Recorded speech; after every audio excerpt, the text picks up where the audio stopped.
வாரம் மோசமாகத்தான் இருந்தது. முதல் முறையாக என் அம்மா வைத்த சாம்பார் எவ்வளவு சுவையாக இருக்கும் என சிந்தித்து பார்த்து கொண்டிருந்தேன்.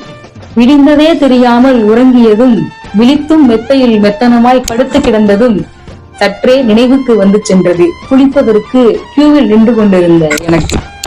ரசம் என்று நினைத்து சாப்பிட்டுக் கொண்டிருந்த என்னிடம், தம்பி இன்னும் கொஞ்சம் சாம்பார் ஊத்தட்டுமா என்று கேட்டார் சமையல்கார அண்ணன். அரை முழுக்க கிடக்கும் துவைக்காத சட்டை பேண்டுகளே வருவோரை வரவேற்கும் தோரணம் போல் துங்கிக் கொண்டிருந்தது. சுத்தமில்லா கழிப்பறையும் சுவையில்லா உணவும் கொசுக்களின் முத்தங்களோடே கழியும் இரவும் என கடந்த நாட்களில் இத்தனைக்கும் இடையிலும் சற்றே சோகமாய் அமர்ந்தால் கூட, டே வாடா டீ குடிக்க போவோம் என்று அழைக்கும் நண்பன் இருந்ததால் விடுதியும் எனக்கு இன்னொரு வீடாகி போனது அப்படின்னு சொல்லி அருமையான வரிகள்.